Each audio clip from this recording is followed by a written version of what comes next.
Hoy vamos a hablar sobre la increíble y triste historia de la cándida Heréndira y su abuela desalmada, que fue escrita por Gabriel García Márquez, también conocido como Gabo, escritor colombiano y Premio Nobel de Literatura en 1982. Existen dos ciudades en particular que influyeron en gran medida en el enfoque literario de Gabo, Zipaquirá y Bogotá. Él completó sus últimos 4 años de bachillerato en Zipaquirá, en el Liceo Nacional de Varones, donde algunos de sus profesores e incluso el mismo rector fueron quienes fomentaron su pasión por la escritura y literatura en prosa, además de nutrir en gran medida su imaginación. Luego tenemos a Bogotá, ciudad donde estudió Derecho y trabajó como columnista para el diario El Espectador,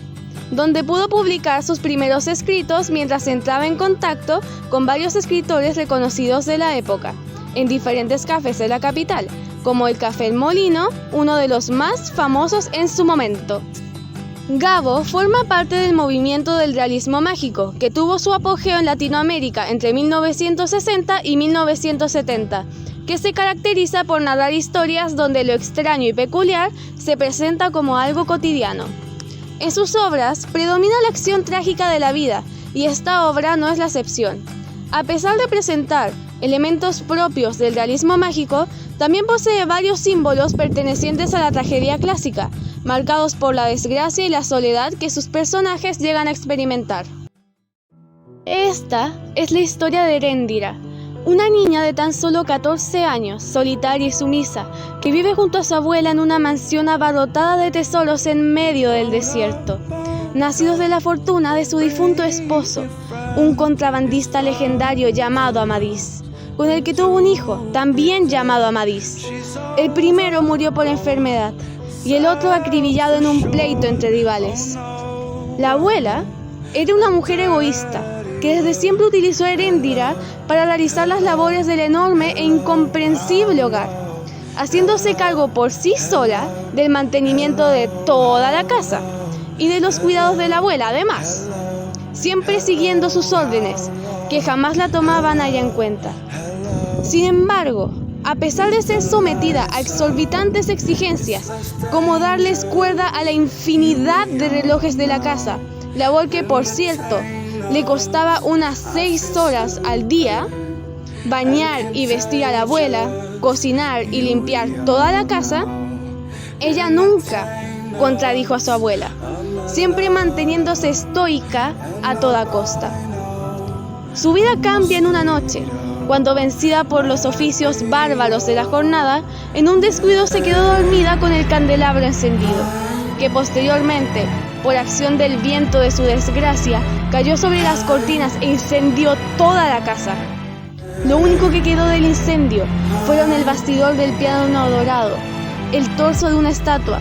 y los huesos de los Amadises.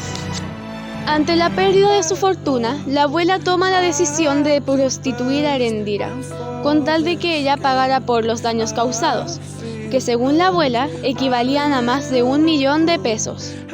Posteriormente, empezaron a viajar de pueblo en pueblo, llevando consigo los restos de los Amadises en un cajón, viaje en el que Heréndira estuvo envuelta por unos 6 años, en los cuales por un tiempo logra librarse de la tortura de la cama,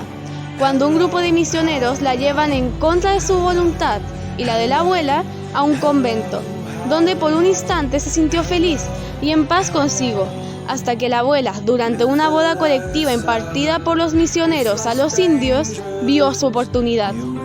Le pagó a un joven indio para casarse con Heréndira, artimaña que le permitió entrar al convento a presenciar la imprevista boda, y aunque le ofrecieron a Heréndira la decisión final entre salir al mundo o quedarse en el convento, frente a los ojos impasibles de la abuela, eligió irse junto a ella, volviendo a ser sometida a la prostitución por eso. Después de estos acontecimientos, entre las extensas filas de clientes en busca de sus servicios, Heréndira conoció a un joven llamado Ulises. Él llegó a este pueblo en compañía de su padre, que estaba de viaje por negocios. Este se coló al interior de la tienda de la joven y solicitó sus servicios, y a pesar del cansancio, Heréndira aceptó, a gusto ante los encantos del joven. Durante su estadía, Ulises le habló a Heréndira sobre su padre, un holandés que según Ulises trafica naranjas en la frontera, historia muy difícil de creer. Después de esa noche apasionada, Ulises tuvo que volver junto a su padre, que por cierto, nada sabía sobre su pequeña aventura, y se fue junto a él, dejando a Heréndira sola otra vez.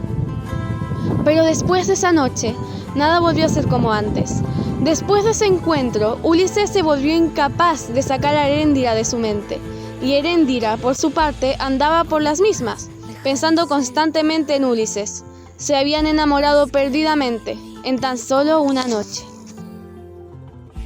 En su regreso a casa, Ulises se encontró con su madre, que rápidamente descubrió los sentimientos escondidos, pero sin saber a quién estaban dirigidos.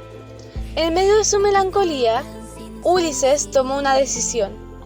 Robó un camión de su padre, repleto de aves exóticas, unas cuantas naranjas de su huerto, y partió en busca de Heréndira. Una vez logra encontrarse con ella, le muestra una de las naranjas que había mencionado en su anterior visita, y la abrió. Para la sorpresa de Heréndira,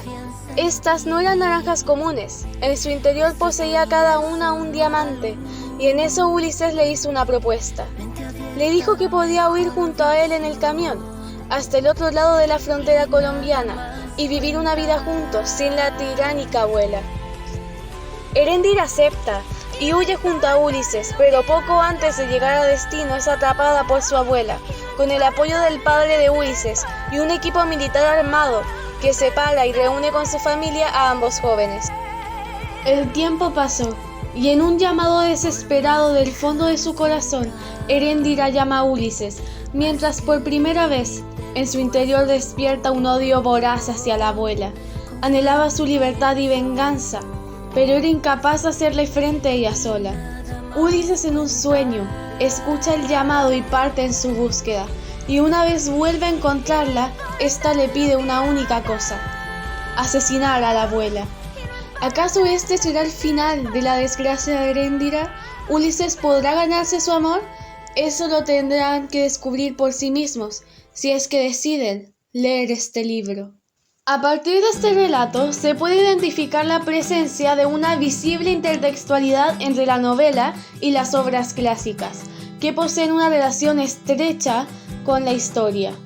Heréndira posee varias similitudes con Electra, personaje de la mitología griega, hija de Agamenón, rey de Micenas, y heroína trágica de Sófocles, que después del asesinato de su padre, gracias a la traición de su propia madre, se ve reducida a esclava en su propia casa, a la espera de su hermano Orestes, que posteriormente pone en marcha la venganza de su padre, tomando un rol de salvador, que se puede ver reflejado en Ulises cuando es convocado para asesinar a la abuela, para finalmente liberar de su control a Heréndira. Por otro lado, Ulises, además de ser el nombre del amante de Heréndira, también es el nombre de otro gran héroe de la mitología griega, que luchó en la guerra de Troya y posteriormente vive una travesía repleta de desafíos con tal de volver a Ítaca a reunirse con su esposa Penélope, quien durante años espera su regreso, incluso cuando todos ya lo creían muerto, al igual que Heréndira cuando su abuela era incapaz de sospechar del regreso de Ulises o del rencor de su propia nieta. A partir de los puntos anteriores y la temática principal, que corresponde principalmente a la opresión y la búsqueda de la libertad, se puede apreciar cómo García Márquez expone múltiples injusticias y situaciones de abuso, experimentadas mayoritariamente por Heréndira, y también la cotidianidad que poseen estos hechos en realidad, con múltiples cómplices involucrados, que aunque no fueron causa directa de lo ocurrido, de una forma u otra callaban e incluso fomentaban estos hechos, conducta que aún se repite en la actualidad. Pero a la vez, también podemos concluir que además nos invita a reflexionar sobre nuestra propia interioridad, y nos demuestra la importancia de conocernos y de ser íntegros con nosotros mismos, porque al final, esa es la única manera de alcanzar nuestra libertad y cumplir con nuestros objetivos, cosa que vemos evidenciada en nuestros protagonistas, que a la hora de la verdad les dio valor para poder enfrentar su destino impuesto y buscar un mejor futuro que fuera mejor para ellos. Gracias por su atención.